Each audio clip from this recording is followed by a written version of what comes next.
Hi people, thanks for coming to the channel. Now, I'm going to do a video on the Prime Minister as we come up to his first month in office. Just a little review, some thoughts on Sunak's um, premiership so far. Usually I would do that after 100 days, but the way British politics has been recently, a lot's changed. Although it will be very, very surprising if anyone has the dubious record that Liz Truss had of just 49 days in office as it was in the end. Um, no, I want to talk in this video about Sunak's background and specifically India's India's response to Rishi Sunak. This has been quite a big aspect of his rise to power, and there's been a lot of commentary about it. I've mentioned it in other videos, but I haven't made a video specifically about this. Why now? Well, occasionally I see India Today videos crop up. I've just watched one actually on King Charles III's first state visit by Cyril Ramaphosa, President of South Africa. And the video was entitled British King Denounces Colonialism. Charles, of course, is a modernist and he has made these sort of overtures before. But anyway, it got me thinking about the way that Indian networks specifically have looked at the rise of Rishi Sunak in Britain on the grounds that he is of Indian descent. But this is very important to actually look at what Sunak's background is, because it's actually attracted commentary on both sides. It's attracted commentary from Indians. It's attracted commentary um, from perhaps the far right. It's attracted commentary from a lot of quarters. So this is very important to be very clear what his background is. I'm not going to read this verbatim from Wikipedia, but just basically, he was born in 1980. He's very young. Contrary though to what I think it was India Today said he is, excuse me, NDTV said he's not our youngest prime minister. He's one of the younger ones, but he's not the youngest by any means. William Pitt the younger was only 25, I believe. But Sunak certainly on the lower end of the scale, probably in the youngest 10 prime ministers. Um, he was born in Southampton, Hampshire. His parents, that is Yashvir and Usha Sunak, are of Indian Punjabi descent, but of the Southeast African Indian diaspora. That is to say, they were born specifically. His father Yashvir was born and raised in the colony and protectorate of Kenya, um, and is a general practitioner in the NHS. His mother Usha was born in Tanganyika. Later became part of Tanzania. You need to go back to his grandparents to get a link to the subcontinent directly. So his grandfather was from Gujranwala, which is in present-day Pakistan, and his maternal grandfather was from Ludhiana. I think I'm pronouncing that correctly, which is in present-day India. I forget which state that's in, but at the time, both cities were in Punjab province in British India. His grandparents then moved to East Africa. So arguably, East Africans have just as much a connection with Sunak as Indians. However, the man himself has spoke of his Indian connections. He is a practicing Hindu. He's our first Hindu prime minister. Um, this was always going to be historic. Technically, he's not our first minority prime minister. Benjamin Disraeli was Jewish. He converted to Anglicanism to take a seat in the Commons. But honestly speaking, Sunak does stand out in history, and his elevation to the premiership was historic. Um, it's somewhat different from. It's difficult to say it's Britain's Obama moment because Sunak wasn't elected by the public. You know, he was elected within his own party, so very, very, very small minority of the population actually voted for Sunak. Same with Truss. But we are a parliamentary system. We're not a presidential system. The public vote for the party, not for the prime minister. Maybe that will change in the future. There are mumblings of discontent about that. We've now had three prime ministers in a row who were not brought to power by general election. In fact, four. Although May and Johnson did win general elections. But what I want to look at is the way that Indian media has responded to Sunak, because a lot of it is a little bit, well, it's interesting. I remember the day that he came to power on the 25th of October. The headlines were absurd, really. I'm just going to quote a few. A son of India rises over the empire. A son of India. He was born in Southampton, okay? They laughed at him when he performed, I forget the name now, but Hindu rights outside Downing Street as Chancellor. Lay? Well, who is Lay? You know, to me, it was quite a little bit, stoking the pot a little bit. So Lay, presumably the British. I mean, and there was all sorts of headlines like this, but very much in the vein of somehow because Sunak's of Indian descent, India was part of the British Empire, of course, the jewel in the British Empire. Somehow this is historic karma, which is a bizarre way of looking at things because it's the Conservative Party that put Sunak into power, and of course his own campaign, his own. I mean, I think he's a very smart guy. His own ingenuity and his political maneuverings. He is, after all, a politician. He's got to the top of the greasy pole, as we would say. Um, but I would just caution those Indian nationalists who think that this is somehow a swipe at the British Empire. Rishi Sunak's a British patriot. Um, he's not been without controversy. His wife's financial affairs have come under scrutiny, as have the links, incidentally, to Russian companies. But Rishi Sunak, if we look at his record as Chancellor, he did provide a lot of support to businesses.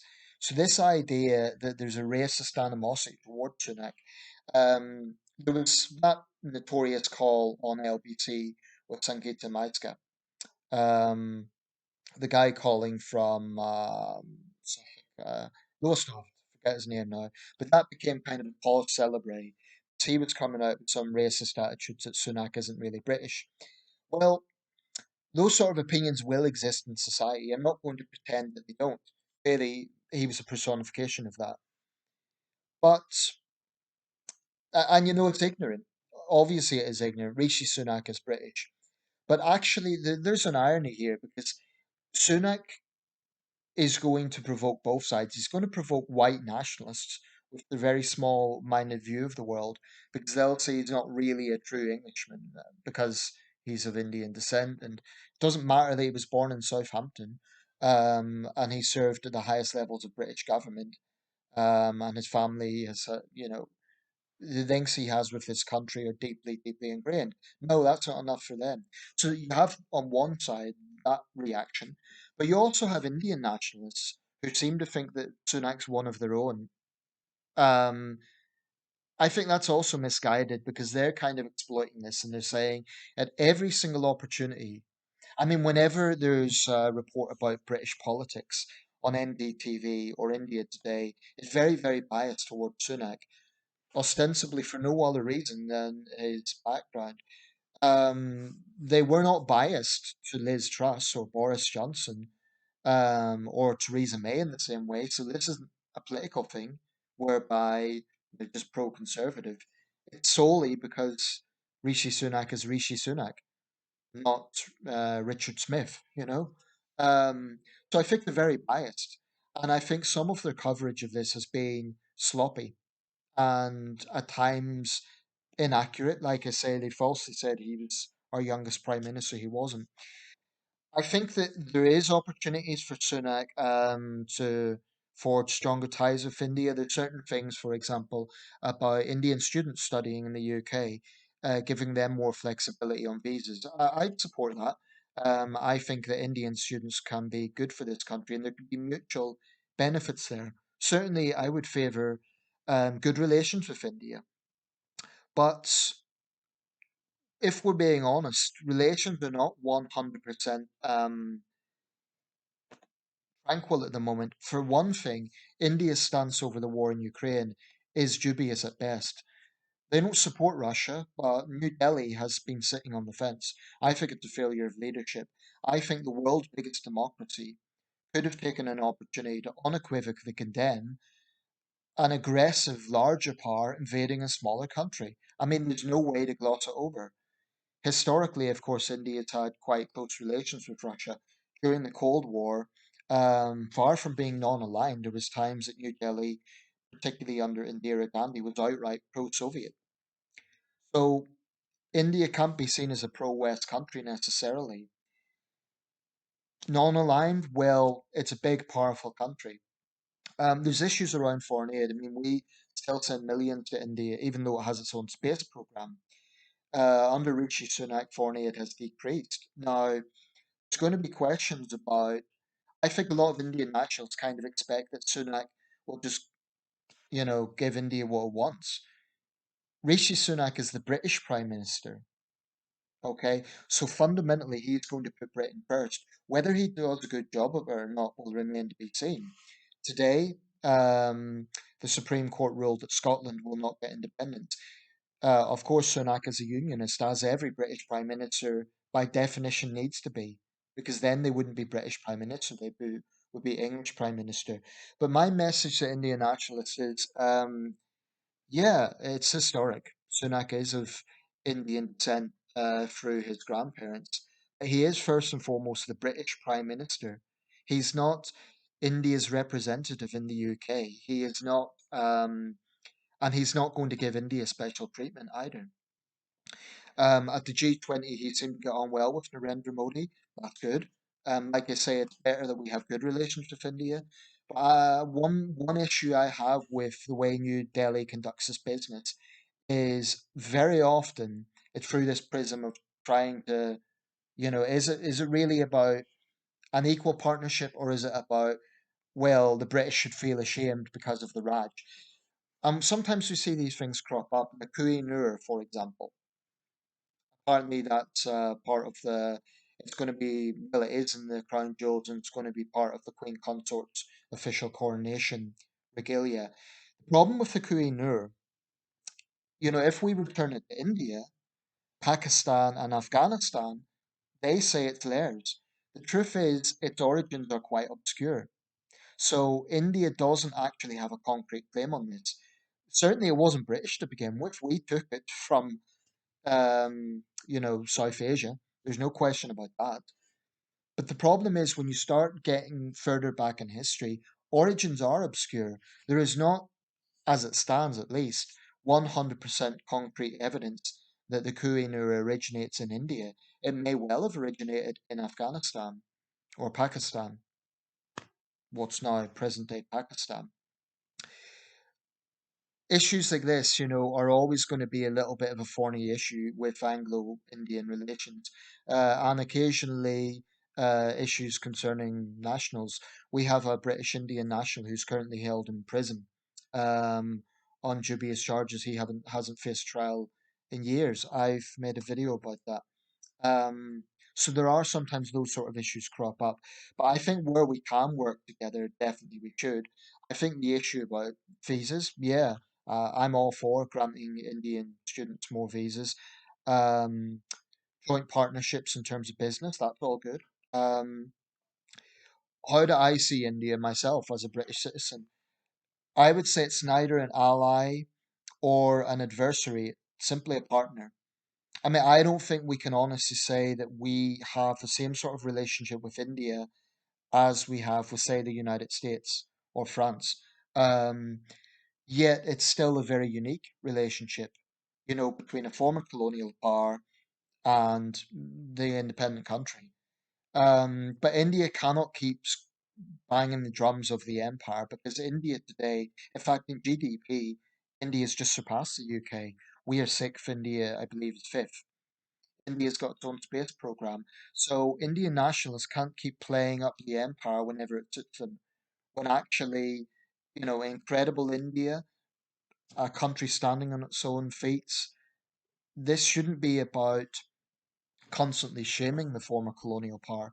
Um, that's just not really a constructive way forward, in my opinion. Um, I mean, it's you can look at other relationships, France and Algeria. Um, Portugal and Mozambique.